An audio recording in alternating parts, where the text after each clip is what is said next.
adúgbò fún ẹ o alhamdulillah abẹ̀rẹ̀ Ramadan pẹ̀lú bisimilayi alẹ́ òní di aṣàmùsí mẹ́wàá lónìí adá aṣàmùsí mẹ́ta akódàkọ̀ lọ́la adá Ramadan náà sí mẹ́ta akódàkọ̀ ọlọ́run ìdí tó kù lẹ́yìn náà ọlọ́run ṣe ní ọ̀rùn fún wa o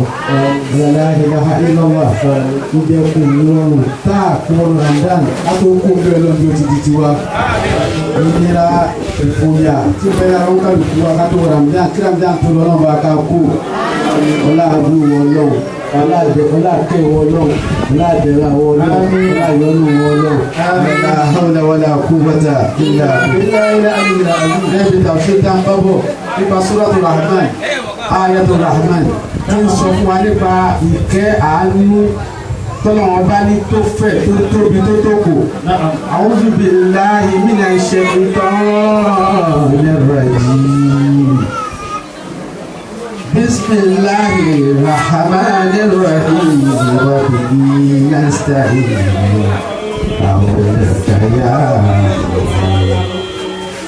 A'udhu billahi minash shaitanir rajim. الرحمن الرحيم وبه نستعين عونك يا معين. Ọlọ́run sọ fún wa ní Al-Qur'an chapter 55 verse 1 Bismillahir Rahmanir Rahim Ar-Rahman Bismillahir Rahmanir Rahim Ar-Rahman Bismillahir Rahmanir Rahim Ar-Rahman. A sọ fún wa pé gbogbo condition tí ẹ bá wò tó bá rẹ̀ láyé a sì wà lábẹ́ pé Ọlọ́run kẹwàá ń ṣàlùwà náà a wà lábẹ́ pé a wà lábẹ́ kí Ọlọ́run tí kẹ́yẹ tó yẹ pé orúkọ Ọlọ́run ti ń pàṣẹ fún kẹ́yẹ ní Ar-Rahman ìkẹ́yẹ tóbi débi pé tí ìbá ṣe ìkí Ọlọ́run ọba ìtọ́lọ̀ kó sínú ayé tí Ṣẹ̀tánì ń darí ẹni kẹ́kọ̀ọ́ ní sí Ọlọ́run ayé wọn là bá máa sìn ìṣẹ́jú kọ̀ọ̀kan kéékèèké tó ń kálukú bá wá ń lò tí fi ń sin Ọlọ́run ọba ìkí Ọlọ́run ní àwọn nìkan máa sọ pé mùsùlùmí eléyìí àfáàní mùsùlùmí ni o ṣùgbọ́n ìsìlámù rẹ̀ ní Ramadan nìkan ẹ sì bílẹ̀ bẹ́ẹ̀ náà tí o bá tún sí Ramadan kọ̀ kò ní ṣe kankan lẹ́sọ̀ ọ̀hún Ọlọ́run ìkí Ọlọ́run bá nu Ramadan nìyí lórí tí kí Ọlọ́run bá ba Ramadan ò bá níyì kó lápọn lè dìbà ìlọ kò ní sí lọ́bẹ̀ náà Ọlọ́run sọ Musatu Nisa'i wala fadlullahi alaykum wa rahmatuhu lataba'tum shaytana illa qad 83 Nisa'i wala ẹ̀kọ́ wẹ̀lú mi náà wá wí wala fadlullahi alaykum wa rahmatuhu lataba'tum shaytana illa qalilan lataba'tum shaytana illa qalilan lataba'tum shaytana illa qalilan لتابعتم الشيطان إلا قليلا ولولا فضل الله عليكم ورحمته tí ìbá ṣe Ọlọ́run ni wa rahmatuhu àti kẹ́rẹ̀ لتابعتم الشيطان إلا قليلا لتابعتم الشيطان إلا قليلا ẹ bá tẹ̀lé Ṣẹ̀tánì ni àwọn díẹ̀ nìkan lọ ní Ṣẹ̀tánì ní tẹ̀lé Ṣẹ̀tánì. àṣekè Ọlọ́run ọba ní Ramadan ó fi dé ẹni tí èèbá akírun tẹ́lẹ̀ lóòrùn mọ́ wá bá akírun. ẹni tí è ṣàánú tẹ́lẹ̀ lójú rẹ̀ ó kàn lé ojú rẹ̀ ó wá tutù ẹni tí ètọrẹ tẹ́lẹ̀ yóò máa wá tọrẹ. ولولا فضل الله عليكم ورحمته لتبعتم الشيطان إلا قليلا لتبعتم الشيطان إلا قليلا. ọlọ́run ní díẹ̀ nìkan ni ọba náà bá là ń bẹ̀ èyí tẹ́ fi á pọ̀ tí gbogbo yín gbààwẹ̀ tẹ́ ń kírun ni tá à ń jọ ń ṣinú papọ̀ olówó àti tálíkà wa ń ṣinú papọ̀ à ń pàdé ara wa á kásámú á jẹ sáàrì ẹni tí ò ní àlùkò wá bá wa jẹ tí ì bá ṣèkí ọlọ́run ọba ní látàbá àtúmọ̀ ṣe ìtọ́nà إلا قليلا. ولولا فضل الله عليكم ورحمته لتبعتم الشيطان إلا قليلا. لتبعتم الشيطان إلا قليلا. látàbá àtúmọ̀ ṣe ìtara ilà kọlídà ọ̀pọ̀lọpọ̀ yín ẹ̀ka tẹ̀lé ṣètàn ni àfàwọn díẹ̀ tọ́lọ́run ṣàánú ìkí ọlọ́run ọba ni ulaika alayhim salawatu min rabbihim wa rahmatun tí aburú bá ṣe èèyàn táburú bá ṣe wá aṣáájọba Muhammad ọlọ́run bá burú ṣe wá o wọ́n fi ìnira ṣe wá téèyàn bá kú fún yẹn sùn nǹkan tí Islam ní ká sọ ni pé inna lillahi wa inna ilayhi raji'un. Inna lillahi ta ló ní wá tẹ́lẹ̀ ọlọ́run ọba ni wa inna ilayhi raji'un níta lùzì kò bọ́ sínú domínú ẹlòmíì nínú domínú ọlọ́run ẹ̀lú wa.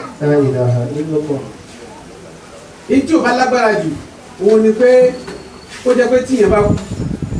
ọ̀tọ̀ lẹ́ni tó dá wa ẹ̀mí tó wá jábọ̀ yẹn ibi tó wá lọ ọ̀dọ̀ ọlọ́run míì tí ìṣọba tó dá wà ló bá ṣẹlẹ̀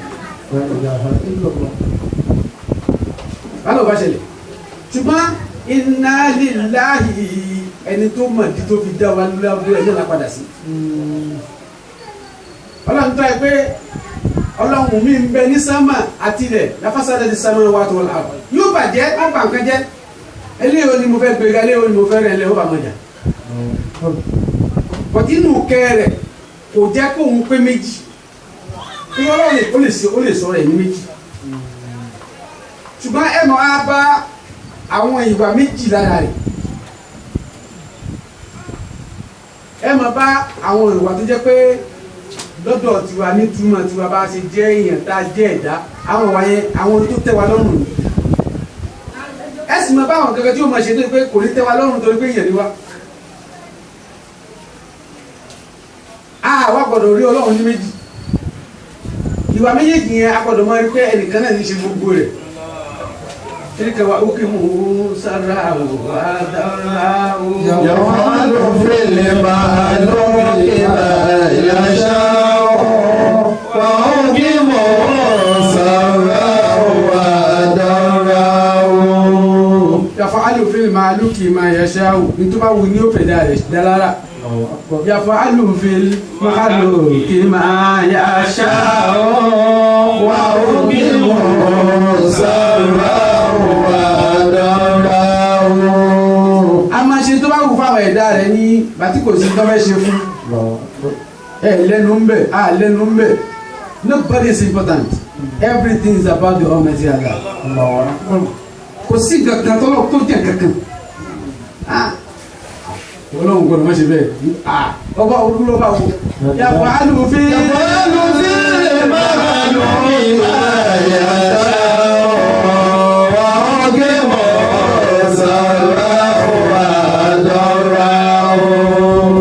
yàfàánù fílímù àlùkì máa yẹ ṣáàhù tó bá wù ní ó ṣe fáwọn ẹ̀dá rẹ̀ kì í ṣe ń ta bá fẹ́ kó ṣe ní ó ṣe tó wù ẹ̀bẹ̀ nìkan ló ràn ọlọ́run ọba pé dákun dákun jọ̀ọ́jọ̀ọ́ jàre-jàre yéyéyé tó rọ ọlọ́run jọ̀ọ́jọ̀ọ́ àbíkó bẹ́ẹ̀ yàfàánù fílímù àlùkì máa yẹ ṣáàhù.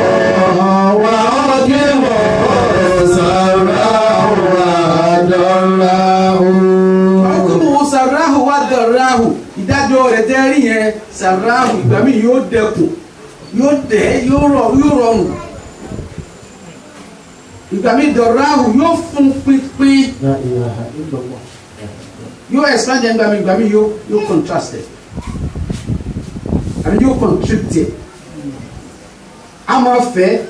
ibi tí a ti rò pé ó fẹ́ ẹ ti rò pé ọkàn balẹ̀ pé ibi yìí ó fẹ́ Olúwa ló kàn fún un ibi tí a ti rò pé ó fún pínpín yóò kàn tún tẹ lẹ́sẹ̀kẹsẹ̀ ẹ máa wọ́ lọ́wọ́ ọba tì kí yẹn bá ti máa ń bẹ̀ wọn kò ní rí láyéláyé torí ó gbọ́dọ̀ rí tì méjèèjì Ọlọ́run ló gbọ́dọ̀ mọ rí bẹ́ẹ̀ ẹ tó wáyé pé ibi tó dẹkùn sí kan ní wọ́n á wọ́ Ọlọ́run ọba sí ó sì mú ẹ tó yẹ pé ìgbà tá a bá ní nìkan ni ó mọ Ọlọ́run ni ó mọ̀ pé ó tún ti sì í mú ọ̀nà méjèèjì Ọlọ́run wá lè kọ́ ìyàwó ká jẹ́ ṣàkúrù ká jẹ́ sọ̀búrù ká jẹ́ ọba tí ó mọ dúpẹ́ tó bá ṣe dáadáa fún wa ká jẹ́ ẹrú tí ó mọ dúpẹ́ tó bá ṣe dáadáa fún wa ká sì jẹ́ ẹrú tí ó mọ ṣe sùúrù tó bá tún ní wá lára.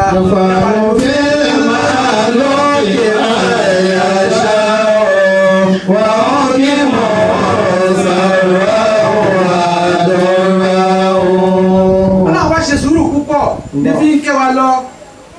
ó sọ fún wa ní Suratu Nisa yẹn náà bákan náà verse 96 ẹ̀ṣìkẹ́ wo ló ń bẹ́ kájọ bá ní. darajatun minhu wa maghfiratan wa rahmatan wa kana Allahu ghafuran rahima. darajatun minhu wa maghfiratan wa rahmatan wa kana Allahu ghafuran rahima wa kana Allahu ghafuran rahima. Darajatin ẹ wá àwọn kò tí ń tẹ̀léra wọn látọ̀dọ̀ Ọlọ́run ọba Maghfiratan àtàforíjì rẹ̀ wa rahmatan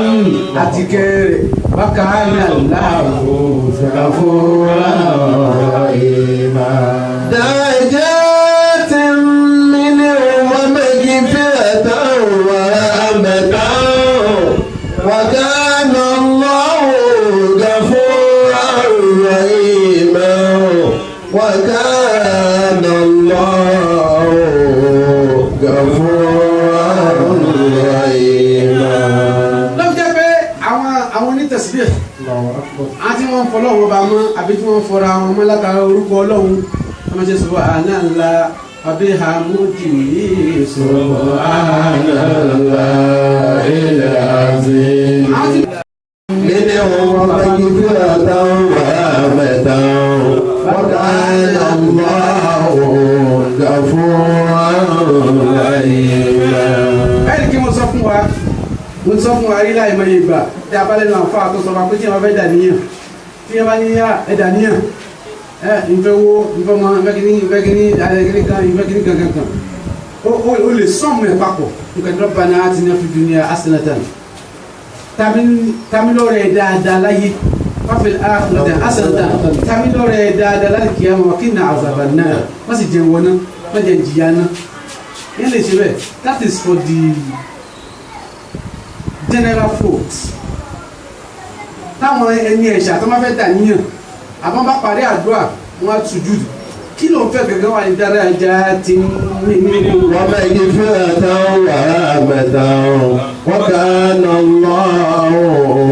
ghafuran rahima. ẹni tí wọ́n máa ń ṣe tasbih púpọ̀ ẹ̀rí fún mi lónìí subhanallahi wa bihamdihi subhanallahi walhamdulillahi la ilaha illa Allah la quwwata illa billah subuhu quddus rabbil malaikati wa ruh subhana zil mulki wal malakut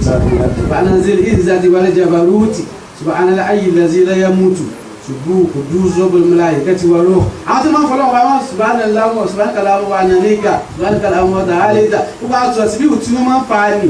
subhana rabbiyal a'la tamam wí tàwọn forí sujud subhana rabbiyal azim wa bihamdihi ti rùkú gbogbo kí tamam ti máa jẹ́ ìfọ̀mọ́ Ọlọ́run ọba ni tó bá wí púpọ̀ wá fẹ́ ṣe wútúbà kan sọ pé darajatin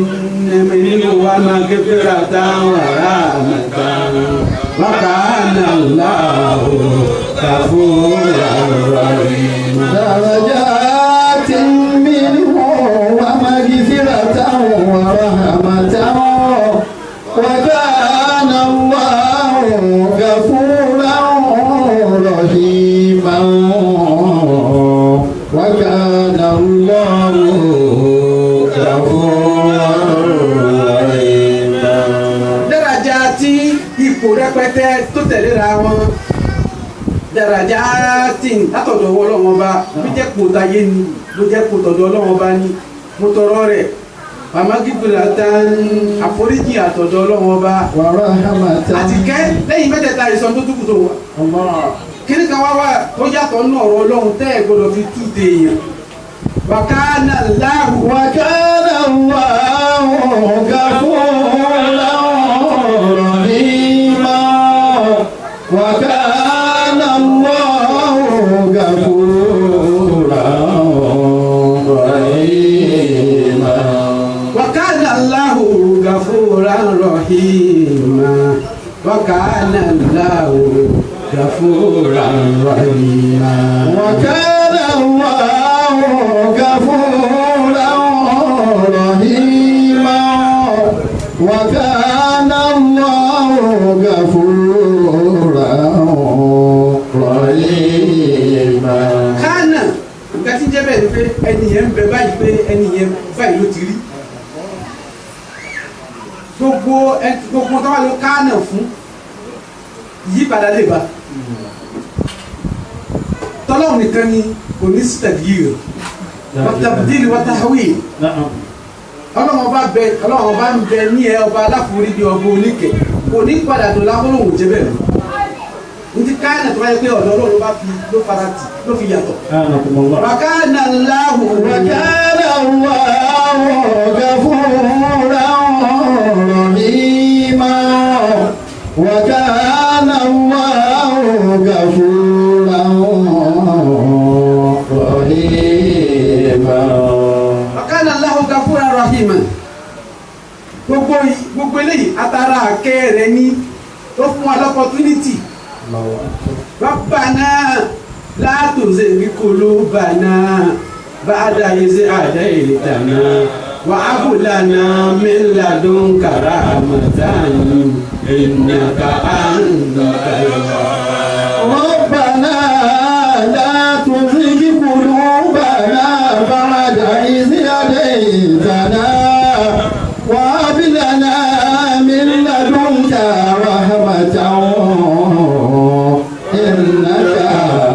أنت الوهاب ربنا لا تزغ قلوبنا lẹ́yìn tó ti wá fún tó ti fi wá mọ̀nà لا تزغ قلوبنا má yí ọkàn wa níbi ọ̀dọ̀ rẹ má jẹ́ àtúwà nǹkan mi lẹ́yìn wọn lọ. وهب لنا من بعد إذ هديتنا lẹ́yìn tó ti fi wá mọ̀nà mo ti tu mọ́ Yorùbá náà yìí. وهب وهب لنا من لدنك رحمة إنك أنت الوهاب إنك أنت الوهاب ọ̀pọ̀ lórí ẹni abúlé abúlé tó ń kara àbọ̀tà tọ́wá lórí ẹ̀kẹ́ àṣekọ́lọ̀ kẹ́yìn ọ̀rẹ́ ní agbọ̀dọ̀ establish níbi tí wọ́n fẹ́ òun kẹ́kẹ́ ní àkórí bá sùn kí Ọlọ́run kẹ́yìn kíyàn wà lọ́ndà ismuhu arrahmaniya orúkọ kẹ́yìn ọ̀rẹ́ ní it's a gift from the Almighty Allah nínú beneficent yẹ yóò mọ̀ ta yóò tẹ̀lé orí ìlọrẹ tó bá tẹ̀lé ọ̀rẹ́ ẹni ẹni wà wà compassionate yóò ayé máa rí benefit lára ẹ̀ nítorí pé Ọlọ́run tàwọn náà lọ́rẹ òun náà wà fẹ́ fi ju Ọlọ́run nínú sọ́tùlù káà ẹ̀sìn sọ́tùlù káà ìsì awàlì fìtì yàtò ìlàlẹ̀ káàfì kaqalu rabbana atina min ladunka rahmatan wa hayyi lana من أمرنا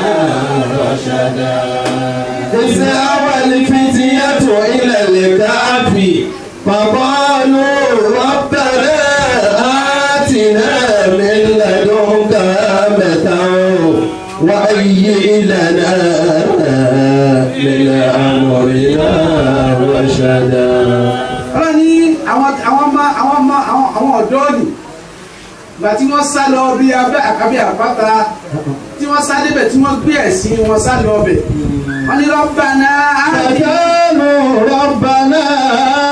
آتنا من لدنك رحمة ọlọ́lọ́gùn wa áàtìná tàwa lọ́rẹ̀ bù wá júlẹ̀ fún wa min ladunka rahmatan látọ̀dọ̀ rẹ̀ ìkẹ́ àtọ̀dọ̀ rẹ̀ gẹ́gẹ́ la ní ìdí ìkẹ́ àtọ̀dọ̀ èèyàn ó lè di fìtínà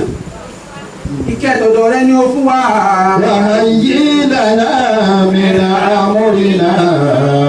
رشدا. rahmatan bẹ yẹn atasibitu iman àbí sibatu iman iman wájú orin lẹ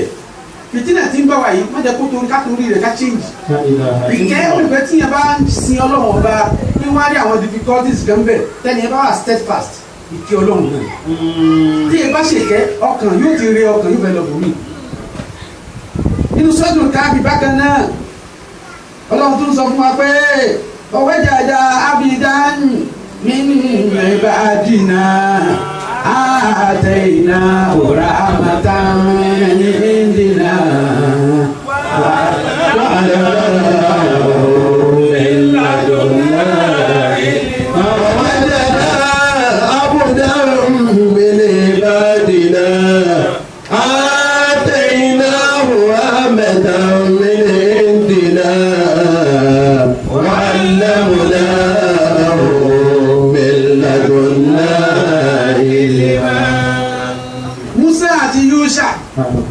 ọmọ kéwù rẹ̀ Ànábì Ọlọ́run náà nìyẹn náà gbogbo ẹ̀ tó bá jọmọ kéwù fún Ànábì Ọlọ́run kan wọn náà di Ànábì Ọlọ́run tí yẹn bá jọmọ kéwù fún Ànábì Ọlọ́run kan automatically wọn náà di Ànábì Ọlọ́run. They only train people of their own likes yẹn tó dàbí tí wọn nìkan náà wọn train lórí kẹfẹ kéfà máa yakunu lè mọ́ra bá yakunu lè mọ́ra kéfà máa yakunu lè mọ́ra bí yakunu lè mọ́ra bá bí ẹni tó tọ́ yẹn bá ti rí bẹ́ẹ̀ náà ẹni tó tọ́ ní o ti rí àfi pé kọ́kàn ni wọn ní ògbórí dúró ó yẹ ti tọ́ wọn ní ògbórí dúró ni àbáwọn ti ń tọ́ ní ògbórí dúró. ọwọ́jàdá abúdá ووجد عبدا من عبادنا. wọ́n wá pàdé ẹrú kan wájídù orúkọ Ọlọ́run kan ní jẹ́ wájídù. wájídù. ó bá wọn pàdé ara wọn ní jẹ́ wájídù ni wọ́n fi pè ní tófà sírù kan àtọ́ pè ní tófà wọ́n tẹ́ yà wá ní kéwà kéwà ní kéwà bí jíjẹ mú ojoojúmọ́ tí wọ́n wá tófà ni ya Allahu ya Wahidu ya Ahadu ya Wajidu ya Jawwad ìfáàní ní kàbínà fatọ̀ ẹ̀rí tó kì í níbi ya amọ̀síwáka lábí kò ní sọ́nù mi mọ́kànlá lẹ́yìn àṣùbà oúnjẹ ọjọ́ òun lòrò ó pọ̀ tó bá láàsì àgbo sọ́gbọ́n tó bẹ́ẹ̀ dásì tó bá ti yọ̀ tí jíjẹ mú jọ́wọ́ bá nira ó ní ẹ̀yà rí wí. ya Allahu ya Wahidu ya Ahadu ya Wajidu ya Jawwad ìfáàní ní kàbínà fatọ̀ ẹ̀rí tó kì í níbi ya amọ̀síwáka ìmọ̀lá kùnì ṣe ń bẹ̀rẹ̀. ووجد عبدا من عبادنا آتيناه رحمة من عندنا وعلمناه من لدنا علما. ما شاء الله. ووجد عبدا من عبادنا آتيناه رحمة من عندنا آتيناه رحمة من عندنا وعلمناه من لدنا علما وعلمناه من لدنا وعلمناه من لدنا علما وعلمناه من لدنا علما. الله أكبر. ẹ wo Ọlọ́run bí ṣe ń juxtapose orúkọ ń juxtapose first person and second person òun nìkan náà ní sísọ ara rẹ̀ níbi dára àkọ́kọ́ ó ní àtìná mi ladunka rahmatan mi ladunka ó ní mi ladun ná lọ́dọ̀ wa lọ́dọ̀ rẹ̀ ló kún lọ́wọ́ àkọ́kọ́ mi ladun ná lọ́dọ̀ wa ní àyè wa allamunahu min ladunna ilma. ìkẹta àkọ́kọ́ ni ìkẹ́ kí má ní fẹsẹ̀ rílẹ̀ ìkẹlẹ́ kejì ìmọ̀ nìyẹn knowledge tọ́lá ń kọ́ yí dèrò wọ́n pàdé ẹrú kan nínú àwọn ẹrú wa irú ìdúró pọ̀ ẹrú kan lòun jẹ́ nínú àwọn ẹrú ni òun kọ́ lọ̀gá àwọn ẹrú ni òun jẹ́ ẹrú kan ni tó yẹ pé àtẹnà òwúrọ̀ àmọ́tàmí ni ìdínà afún ní ìkẹ́ látọ̀dọ̀ wa abùn ní ìkẹ́ látọ̀dọ̀ tiwa wà á dàmínà omi ládùnúnà ìlímà ọ̀dọ̀ wa láti kọ́ ní mímọ̀ ìlímù ládùnúyà knowledge of in the presence ni kì í ṣe mọ̀ tí wọ́n máa ń sọ pé ọ̀hún gbogbo òun máa bẹ̀ ń ibẹ̀ náà ni ìmọ̀ tìyín ni ẹni náà sọ̀rọ̀ bí àbá wa lọ́hùn ní lọ́hùn ní wà á lẹ́nu náà omi lẹ́dúnà ìlmà lọ́dọ̀ wa láti lẹ́nu mímọ̀ ìdírùnú ìmọ̀ yẹn ìkẹ́nẹ̀ ni lọ́dọ̀ tó wá sọ kẹ́kẹ́ ìdánù Suratul Kahfi ó ní farada rabbuka an yabluga ashuddahuma wa yasta'rija kanzahuma rahmatan min rabbik. Rahmatan min rabbika. Farada rabbuka an yabluga ashuddahuma wa yasta'rija kanzahuma rahmatan min rabbik. Ó ní atọ́jú treasury yẹn ìkẹ́ ti bí rámọ́tà ti bí owó nìyẹn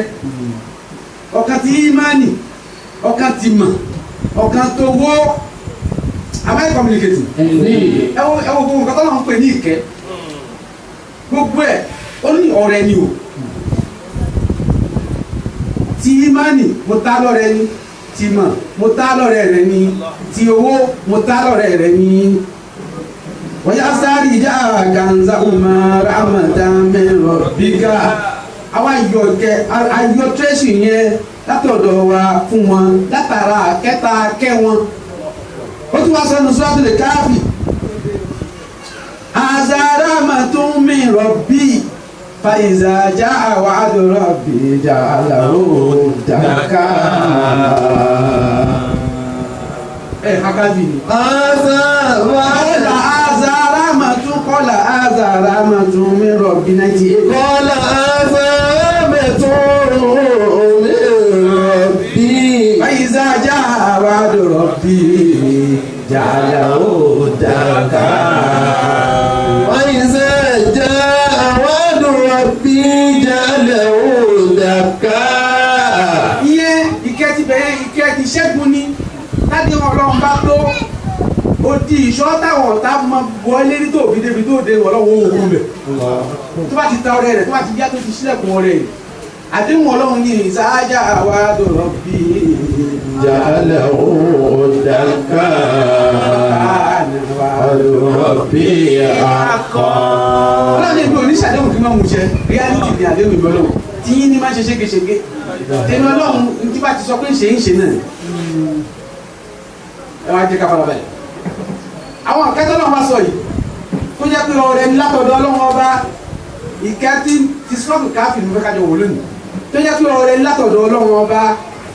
gbogbo ẹ̀ ayé yìí náà ló ti ṣe ayé láti nídìí ìmánì ayé láti dídì ìmọ̀ ayé láti nídìí owó ayé láti nídìí ìṣẹ́gun mẹ́rẹ̀ rí iye ayé ni ó ti ṣe ó lè fẹ́ rahamatu mẹ́rẹ̀ rí lábẹ́ orúkọ rẹ̀ tí ń jẹ́ rahamanu ni pé arahamanu arahamanu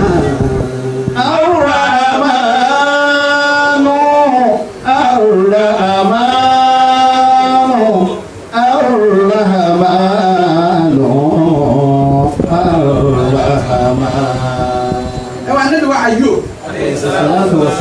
Ànábì Ayub alayhi salatu wa salam.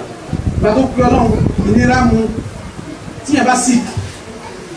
ó rẹ̀ ó wá lóògùn wọ́n fún lábẹ́rẹ́ ni wọ́n ṣe operation fún ni ó máa gbó ni ó máa gún mu ni kí ló tún máa mu náà Gba drip. ó gba drip ni kí ló tún máa ń gbà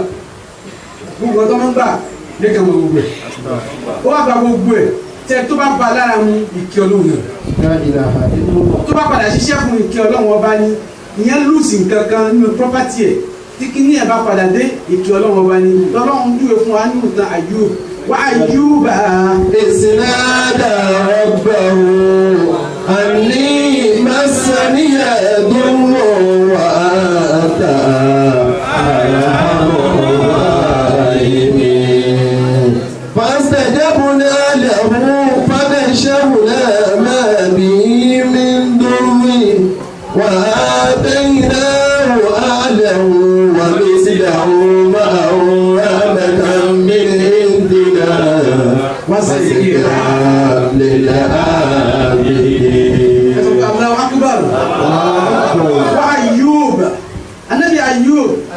nada rabbahu. kí ọlọ́wọ́n bá rẹ̀ tó pé pẹ̀lú ohun kíkan ohun arò onírọ̀ ọlọ́run mi wọ́n tó ní mi tó dá mi tó ń bọ́ mi tó ń tọ́ mi wọ́n ló ń rè mí ilé kó nínú àbẹ́ àṣẹ rẹ̀ nítorí bá ṣẹlẹ̀ wọ́n ló ṣe ìtumọ̀ ẹ̀rọ kùnú ẹni tí wàá gbọ́dọ̀ ní rọ́ọ̀bù òun náà gbọ́dọ̀ jẹ́ gbàrú ó gbọ́dọ̀ jẹ́ wúre ó gbọ́dọ̀ jẹ́ ẹrúre lọ́wọ́ wọn fi náà dáhùn ní àrọ́ àǹṣàlàyé ìfún ara ìdàdà anabi Ayub tẹ́rí yẹ ìsìnàdà rabbahu ìgbà tó kí ọlọ́mọba rẹ̀ náàdá ó kíbò sí ní ọlọ́mọba rẹ̀ báwo ló ti pé àfa dààmú lé lórí púpọ̀ wọ́n tú sí méjì wọ́n ní méjì ọ̀nà méjì ló gbà pé àwọn kan fọwọ́ mú kan àwọn kan mú kan àwọn kan nínú ẹja ju méjèèjì pọ̀ àwọn kan ní ó ní ya Rabb ó ní ya Arhamar Rahimin wọ́n ní tó wí nù ya Arhamar Rahimin àti gbogbo kíkẹ́ ò kẹ́mi mọ́ báyìí gbogbo bí tí mo ti lọ kàn tó kẹ́mi báyìí tí ìkẹ́tẹ́ ó lè kẹ́mi àwọn kan ní nǹkan tó wí nù àwọn kan ní nǹkan tó wí fún wọn ní tó wí wọn ló lọ lè fa Ismullahi al-Azami ni wọn ní Ismullahi al-Azami wọn ni Ayuba fa wọn wá padà rí pé Bismillahir Rahmanir Rahim Ayub the numerical value of Ayub is 19 wọn ní yẹn ló fà pé Bismillahir Rahmanir Rahim afa àti lọ́wọ́ sọ fún aṣẹ́ Tijani onílọ́wọ́ sọ pé Bismillahir Rahmanir Rahim ya Arhamar Rahimin Bismillahir Rahmanir Rahim ya Arhamar Rahim. ẹlòmíì ti bẹ̀rẹ̀ sí ní hajj kùnú máa sọ pé Bismillahir Rahmanir Rahim kí n sì tí sọ bó ṣe sá kí n sì tẹ́ ní kí ẹ̀rọ pé sọ. wa Ayyuba iz nada rabbahu. lẹ́nìkan ti fi ọkàlẹ̀ ló jẹ́ sọ bẹ́ẹ̀ wa Ayyuba iz nada rabbahu anni masaniya ad-durru wa anta arhamur rahimin. nítorí ṣẹlẹ̀ ni pé Ànábì Ayub alayhi salatu wa salam. ìgbà tí ẹgbẹ́ omi jáde lẹ̀ ọ̀kan tutù ọ̀kan gbóná ó fi kan wẹ̀ ó fi kan mu ó fi kan wẹ̀ ó fi kan mu wọ́n ní bàtó pé síwájú wọ́n ní Bismillahir Rahmanir Rahim ó lọ ṣe 19 bàtó ṣe 19 lórúkọ lọ́wọ́ bàjọ́ kí ayé ọba àṣàkẹ́ ọ̀hún ẹ̀yà lóbẹ̀wò náà ó tu ìtumọ̀ yẹn kún ọba àjọ kí ayé ọba àṣàkẹ́ ọ̀hún ó kún tó ó lè fẹ̀ jù bẹ́ẹ̀ lọ ìyẹn náà tó wa lórúkọ Ọlọ́run ọba àjọ kí ayé ọba àṣàkẹ́ ọ̀hún ọlọ́wà wí 19 times wọ́n nígbà tí yẹn bá ti pè sọ pé Bismillahir Rahmanir Rahim Bismillahir Rahmanir Rahim 19 times wọ́n ní kàtọ́ lọ́pọ̀ tọ́lọ́ wọn bèrè pé orúkọ olóbẹ̀ ló pọ̀ ní orúkọ tó sọ ìwúlò kan wọ́n láyé wá ní ya Arhamar ẹ̀ ọ̀kan tó wí náà ni ó sì mú ní ó sì dúró aláìsí ya náà wọ́n ti sọ fún yín o Bismillahir Rahmanir 19 ya Arhamar Rahim ní ẹ̀yọ̀ kan wa Ayyuba iz nada rabbahu. wọ́n ní anna masaniya ad-durru wa anta Arhamar Rahimin ọlọ́run mi anna masaniya ad-durru ìnira mọ̀ bá mi ìwọ́n ló lè dàbí ìwọ́n lọ bọ oníkẹ́ tó lè kí ẹ̀ ju gbogbo oníkẹ́ lọ ọlọ́run ní fastajabna lahu ọlọ́run ní ó wí bẹ́ẹ̀ a sì dá lóhùn ọlọ́run mọ́sálà ìdá wa náà lóhùn. amina. àwọn àdébẹ̀ náà tọ́lọ́ ní wọ́n bẹ̀ mí mo sì dá wọn lóhùn lẹ́sẹ̀kẹsẹ̀ wọn kọ́ ní kọ̀ọ̀kan mẹ́ta kan fojú hàn tí Ayuba fojú hàn tí Yunusa fojú hàn tí tàbí tó fojú hàn tí Musa náà fojú hàn tí Zakariya náà fojú hàn kòkò tó tàwọn mẹ́ta yìí èyí tó fojú hàn tó ga jù òun ni ti Musa ọlọ́run ni ọlọ́run kàkí ọlọ́run náà wà ní pé kí n ní ilé òkè tó báyìí ọlọ́run ṣe owó náà fún mi nítorí jọ ní lójú ìmọ̀ mẹ́ ìmọ̀ lọ́dọ̀ Musa àbẹ̀dẹ̀ ẹ̀yà lọ́jọ́ Ànábì Ayub. fastajabna lahu wa kashafna ma bihi min durri. ọlọ́run ní amúlọ amúkó fún adalóhùn aburú ti ṣe kashafna ma bihi min durri akakó aṣípayá ìnira kú lọ́rọ̀ rẹ̀ rahmatan min indina ọlọ́run ìkẹ́ni o bí ní lọ́nà ni tára tíyẹn bá wọ̀ lọ́wọ́ àìsàn tọ́lọ̀ tó bá wò sàn ìkẹ́ ọlọ́run náà ẹ wọ àwọn tọ́lọ̀ ń pè ní kẹ́ ìmọ̀ ní ìkẹ́ni owó ìkẹ́ni ìmọ̀ ìkẹ́ni ìṣẹ́gun ìkẹ́ni àwòsàn ìkẹ́ni ẹ rí pé tó bá wo gbogbo nǹkan tí ń bẹ láyé pátápátá ìkẹ́ ọlọ́run náà ló mọ̀ rí mẹ́ rahmatan min indina ọlọ́run ní ìkẹ́ni ìkẹ́ la fi ṣe fún wa wọ́n sì kéré nílẹ̀ àbìdínà wọ́n sì kéré nílẹ̀ àbìdín. Wasikira nílẹ̀ àbìdín aṣẹ́ ní ìkẹ́ aṣẹ́ ní ìkẹ́ fún ẹni àfikẹ́ ẹni àfiṣàánú rẹ ni wasikira nílẹ̀ àbìdín. wọ́n tẹ̀ máa dé ẹran tí mo gba tó fẹ́ sì wá méjì ni ìtàn rẹ pé o jẹ́ ànábì ọlọ́run ní ká má nìyẹn lára ó máa jẹ́ ìrìnàjò ìgbà tí ń sọ wọn alẹ́ lẹ́yìn náà lára. Wasikira nílẹ̀ àbìdín kó bá ti wá wù ká ní lára tó tẹ bá ti pè wá àlékẹ́ yín ẹlẹ́kẹta ni wasikira nílẹ̀ àbìdín. ẹni tó bá wí tó wí yìí tó bá wí tó wọn náà fi ṣe síkìrì àṣàánú òun náà wasikira nílẹ̀ àbìdín. ìkẹ́ ọlọ́run ó kárí gbogbo nǹkan ní àmàkájẹ́ ìjẹ́ fúnra wa gbogbo nǹkan lẹ́yọ̀ kọ̀ọ̀kan ọlọ́run fi òjò níkẹ́ àdébẹ̀ ó pe ooru ní ìkẹ́ àdébẹ̀ kíyàn jẹ́ ọba ọlọ́run pe níkẹ́ kó dé yẹn ládé wòlíì ìkẹ́ni kó dé ládé ànábì ọlọ́run ìkẹ́ni kó ríyàwó fẹ́ kó rọ́kọ fẹ́ ìkẹ́ni kó rọ́mọ bí ìkẹ́ni gbogbo ẹ̀ lọ́kọ̀ọ̀kan ìkẹ́ni ṣùgbọ́n ìkẹyìn ọ̀kan péré ọlọ́run ṣe ní ìkẹ́ tó kárí wa máa rí záyé náà kà. ìlà rahmatan lil alamin. bàbá àlùmọ́bá máa rí záyé náà kà ìlà rahmatan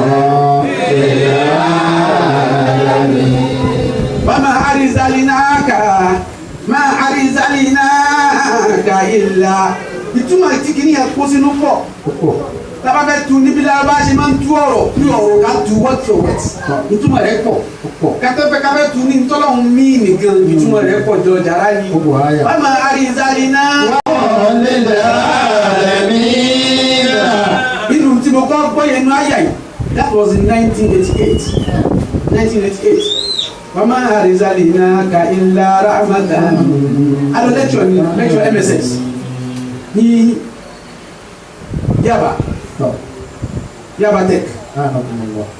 ẹ tí wọ́n ṣe lẹ́ṣọ̀ ní pé wọ́n máa ń sáré náà mọ́lì nàbí yìí ní táàmì MSS mẹ́ṣẹ́ mọ́lìdì MSS dé stroke mọ́lìdì nàbí yìí làwọn ṣe gbà yẹn a máa ń stroke yẹn wọ́n ní wọ́n máa ń sáré náà illa rahmatan lil alamin. You are not created and you are not sent if not for to be mercy to the whole universe. wọ́n á wá gbólóhùn dídá create rẹ̀ ń bẹ̀ kò sí ní yáyà wọn. The prophet was not created for mercy. He was sent for mercy. ẹ wọ́n dala yẹn pé mo sọ bẹ́ẹ̀ ní àyè ló ti bọ́ síbi lọ́kàn pé ní òkú ìgbà. wà á má àrísàlì náà kà ìtumọ̀ tó wà bọ́ síbi lọ́kàn yẹn pé má àrísàlì náà kà kò wákà tí ó lè kó lọ ayé àbámọ̀ rẹ̀ ń ṣe abẹ́sàánú ayé náà ọ̀dọ́ wa láfẹ́ kó wá àbẹ́ kó kó mi kankan ní ìmọ̀ bóyá kó mi yé ìyẹn ti kú ju pé ìtọ́sẹ̀ má sí sẹ́ǹt máa àrísàlì náà kà àbámọ̀ rẹ̀ níṣẹ́ kìí pé àbámọ̀ dà ẹ́ àti tẹ́ ẹ ti tẹ́ máa àrísàlì náà kà àbámọ̀ rẹ̀ abẹ́sàánú ayé ni ọ̀dọ́ wa ló wù wá kó wà. àrísàlì náà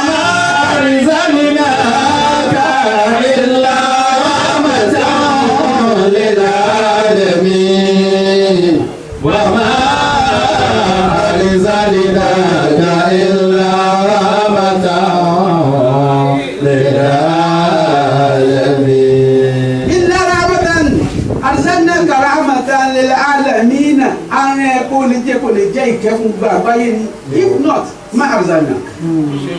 àríwẹ̀ nítorí jẹ́ lọ́dọ̀ wájú kẹlọ̀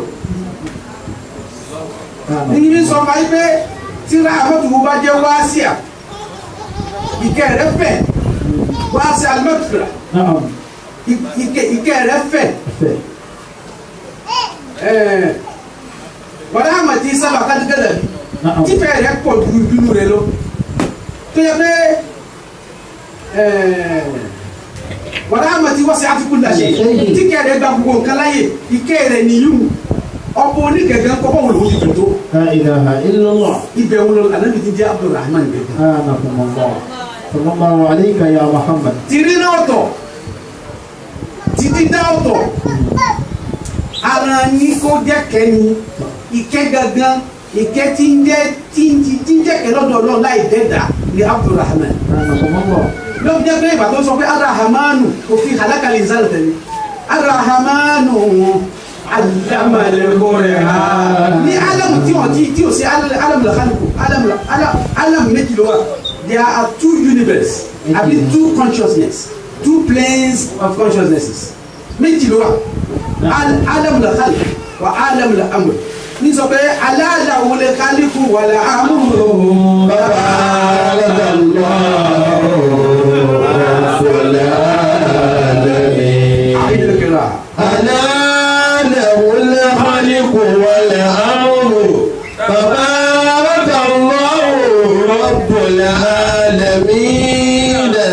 تبارك الله رب العالمين. ألا له الخلق والأمر الخلق هو gbogbo nta mọ̀tọ́lọ̀ ń dá èyí tó wà visible àti èyí tó wà visible. Al-amru òun ni àṣẹ Ọlọ́run bẹ́ẹ̀ náà káfíwá nù. wasitari zukila amina mini khazahinihi fa innama al-amru bayna al-kafi wan-nun.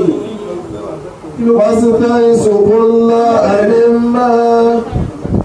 fasitari zukila amina mini khazahinihi fasitari zukila amina fi khazahinihi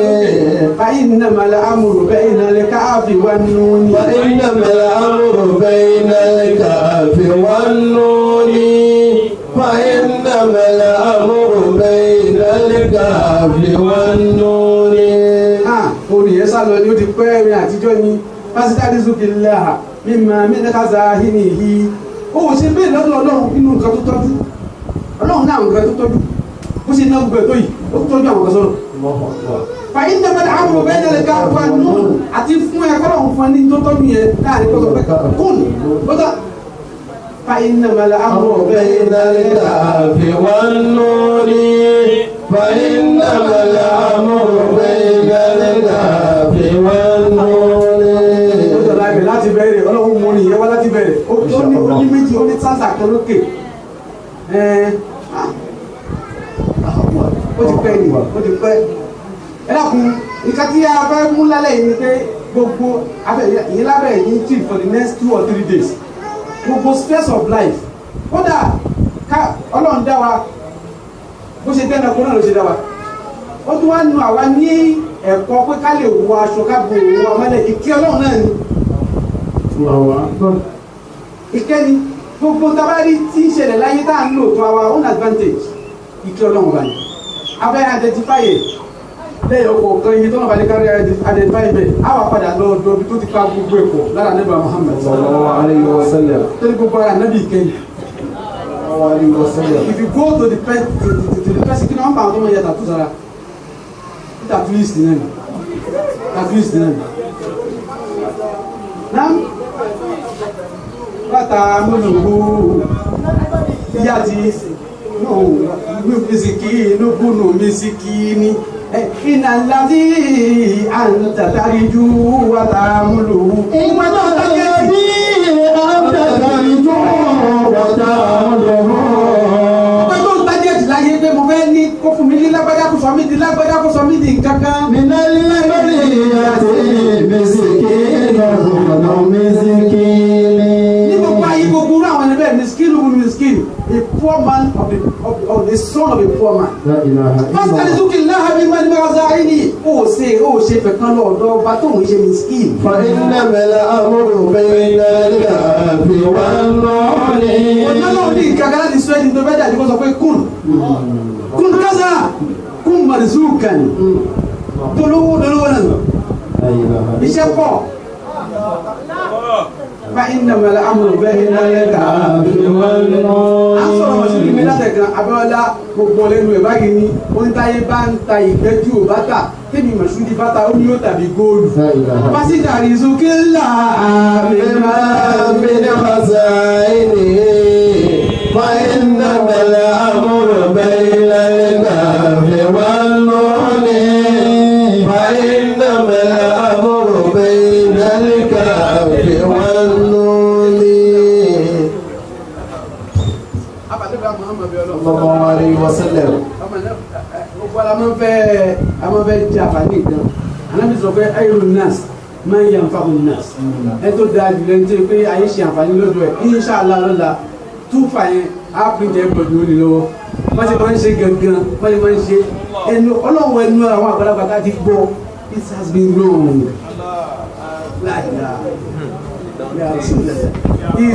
it is as old lọ́wọ́ mi báyìí is as old as 40 years. Wallahi tala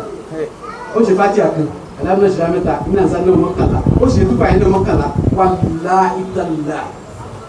bùkátà tó ń gbọdọ̀ bíyá. ya Allah ya wahid ya ahad ya majid ya jawwad infani min kabina fatahin tungirni bi ya amru siwaka innaka ala kulli shay'in qadir kullu hadi yo dai ti yo dai o idenka ọlọ́run àfàlẹ́bà Muhammad sallallahu alaihi wasallam àfi ìkẹ́ tó fi ànábì ṣe tó fi rán sí ayé ọlọ́run tí a jẹ́ aṣọ oríire o la ilaha illallah bá ṣe ń ba lọ́wọ́ lẹ́yìn ọlọ́run jẹ́ abadé tó ní àpẹẹrẹ rí.